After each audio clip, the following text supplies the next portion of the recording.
ભરૂચમાં ઉનાળાની શરૂઆત સાથે જ નર્મદા નદીના જળસ્તરમાં નોંધપાત્ર ઘટાડો નોંધાયો.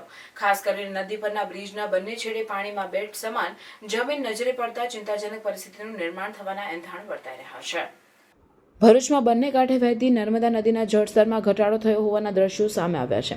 જાણવા મળ્યા મુજબ હાલમાં સરદાર સરોવર ડેમમાંથી મર્યાદિત પાણીની આવક છે અને સાથે સાથે ગરમીનો પારો સતત વધતા નર્મદા નદીના પ્રવાહમાં ઘટાડો નોંધાઈ રહ્યો હોવાનું કહેવાય છે. ગરમીની તીવ્રતા વધતા નર્મદા નદી હવે પોતાના અસ્તિત્વ માટે સંઘર્ષ કરતી હોય તેવું દ્રશ્ય ભાસી રહ્યું છે. નર્મદા નદી માત્ર ભૌગોલિક નદી જ નહીં પણ લાખો ધાર્મિક લોકો માટે શ્રદ્ધાના પ્રતીક સમાન છે. એવી માન્યતા છે કે માં નર્મદાના દર્શન માત્રથી પાપ ધોવાઈ જાય છે, પરંતુ આજે નદી જ પોતાના અસ્તિત્વ માટે ઝઝૂમી રહી છે અને આ બાબત સંપૂર્ણ સમાજ માટે ચિંતાજનક છે. સ્થાનિક લોકોનું કહેવું છે કે જો સમયસર યોગ્ય પગલાં નહીં લેવામાં આવે તો આગામી સમયમાં પાણીની તંગી વધશે તેમજ નર્મદા જેવી પવિત્ર નદી પર નિર્ભર લોકજીવન પર પણ સંકટ ઊભું થઈ શકે છે. નદી બચાવો જીવન બચાવો જેવા સૂત્રો હવે માત્ર અભિયાન સુધી સીમિત રહી ગયા છે. ત્યારે જરૂરી છે કે સરકાર તેમજ સામાન્ય જનતા બંને મળીને નિર્મળ અને નિરંતર નર્મદા નદી વહેતી રહે તે માટે યોગ્ય કામગીરી કરે તેવી માંગ પણ ઉઠવા પામે છે. ઉલ્લેખનીય છે કે ભૂતકાળમાં પણ નર્મદા સરોવર ડેમમાંથી રોટેશન મુજબ પાણી છોડવામાં ન આવતા નદીમાં બેટ જેવા દ્રશ્યો સર્જાયા હતા અને વર્તમાન સમયમાં પણ ભૂતકાળનું પુનરાવર્તન થઈ રહ્યું હોવાનું દ્રશ્યમાન થઈ રહ્યું છે. ઉનાળાની શરૂઆત થતાં જ માં નર્મદા નદીમાં જળ સુકાતા વચ્ચેના ભાગે બેટ જેવા દ્રશ્યો સર્જાઈ રહ્યા છે.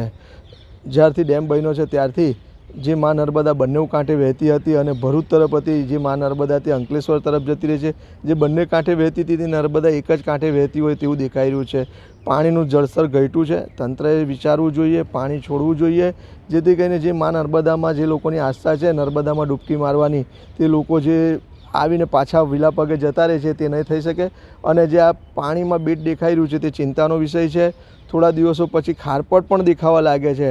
એટલે માં નર્મદાના જે આ જળ સુકાઈ રહ્યા છે તે ચિંતાનો વિષય છે અને જે આ બેટ પડી રહ્યું છે તેને તંત્રે ધ્યાનમાં રાખીને પાણી છોડવા જોઈએ એવું અમારું અને જે ધનપ્રેમી જનતા છે એનું માનવું છે. अंकलेश्वर राजपीपल चौकड़ी के पास एक ऐसा प्रोजेक्ट जहां आपको मिल जाएगा 1 BHK, 2 BHK, 3 BHK बंगलोस, वो भी आपके बजट में.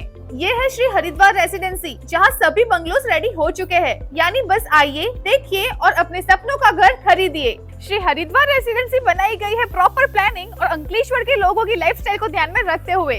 यहाँ है प्रॉपर RCC रोड्स, सुबह की वॉकिंग के लिए जॉगिंग ट्रैक, शाम में आराम करने के लिए है एक ब्यूटीफुल गार्डन और बच्चों के लिए है safe and fun kids play area. साथ ही यहाँ है proper drainage system, street lights और अंडरग्राउंड गैस लाइन जैसी सभी जरूरी फैसिलिटीज. और अच्छी बात, ये प्रोजेक्ट NA प्लान पास है.